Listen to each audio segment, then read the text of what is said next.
काल मी शेतात गेली होती आणि ही तांदूळ गुंद्रा म्हणून अशी भाजी मिळते. ती भाजी मी शेतातून आणली आहे. तर आता ह्या भाजीला मी कशी बनवते बघा अशी निवडून घेतली मी. आता मी तिला स्वच्छ धुवून घेणार आणि मग बनवताना मी तुम्हाला सांगते कशी बनवणार. हे बघा किती सुंदर भाजी आहे, फ्रेश. काल संध्याकाळी आणली मी आमच्या शेतामध्ये. मला खूप आवडते ही भाजी. ॲक्च्युली मला हीच शेतातलीच आवडते, कारण इथे मिळते पण ती अशी नसते.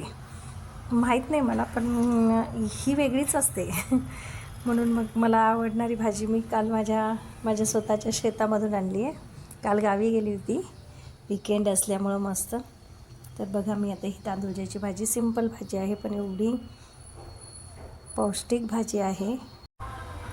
हे बघा मिक्सरमध्ये नाही करणार मी, ह्या खलबत्त्यामध्ये, दगडी खलबत्त्यामध्ये मी त्याला वाटणार. कारण त्याची जी पारंपरिक पद्धतीने केली ना ती, तर ती इतकी सुंदर लागते ना टेस्ट तिची. मिक्सरची टेस्ट एवढी खास नाही लागत, एवढी छान टेस्ट याची आपण ह्या दगडी याने ठेचून जेव्हा हे करतो ना तेव्हा ती छान लागते. बघा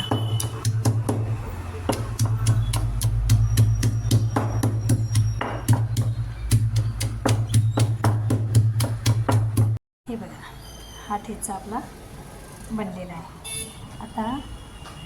आणि ही भाजी आपण धुवून ठेवलेली स्वच्छ. हे बघा आता आपली कढाई तापलेली आहे. आता आपण त्यात थोडं तेल घालणार. मी जास्त तेल खात नाही, त्यामुळे मी थोडंसंच तेल टाकणार आहे. आपल्या आवडीनुसार तेल टाकायचं, पण शक्यतो मी आता 47 रनिंग आहे माझं, त्यामुळे मी ऑइल जास्त खात नाही. तर जिरं टाकलं आणि मोहरी त्याला तडतडू द्यायचं. नंतर आपला टाकला. आता हा ठेचा असा परतलेला आहे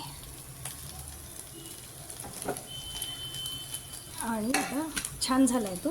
आता त्यामध्ये हळूहळू आपण जी भाजी निवडून आणि स्वच्छ धुवून ठेवली ती भाजी सोडायची. खूप सोपी भाजी आहे, खूप पौष्टिक भाजी आहे आणि छोटीशी रेसिपी आहे.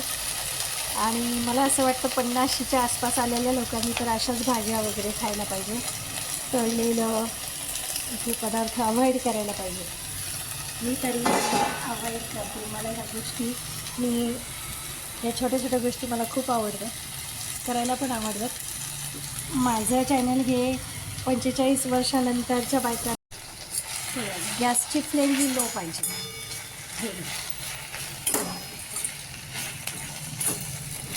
लो फ्लेम असली म्हणजे भाजी ही चांगली परतते.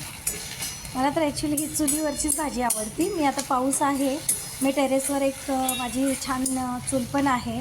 मी कधी कधी तिथे जाऊन असं संध्याकाळच्या वेळेस स्वयंपाक करते. माझी मुलगी मला नेहमी म्हणायची, मम्मी तुला कंटाळा नाही येत का, तू एवढं सगळं वरते 3ऱ्या मजल्यावर घेऊन जाते आणि करते. पण मला खूप आवडतं, मला चुलीवरचं पण खूप आवडतं. कधी कधी मी तिथे माझ्या आई आणि मी रेसिपी करणार आहोत. माझ्या आईच्या हातची कारल्याची भाजी खूप टेस्टी बनवते. एक भरलेलं वांगं पण आई खूप छान बनवते, तर ते मी तुम्हाला दाखवेल आता नेक्स्ट टाईम. बघा किती छान झाली ही भाजी. हे जे आहे ना जुनं ते सोनं, त्या भाजीमध्ये जी माझ्या भाज्या तुम्ही बनवून बघा. आणि 45 वर्ष वय असलेल्या बायकांनी तर असंच साधं जेवण करायचं आणि मस्त लाईफ जगायचं छान. माझं घर रोडवर असल्यामुळं थोडा गाड्यांचा आवाज वगैरे येत राहतो. तर थँक्यू माझी रेसिपी बघितल्याबद्दल आणि माझ्या चॅनलला नक्की सबस्क्राईब.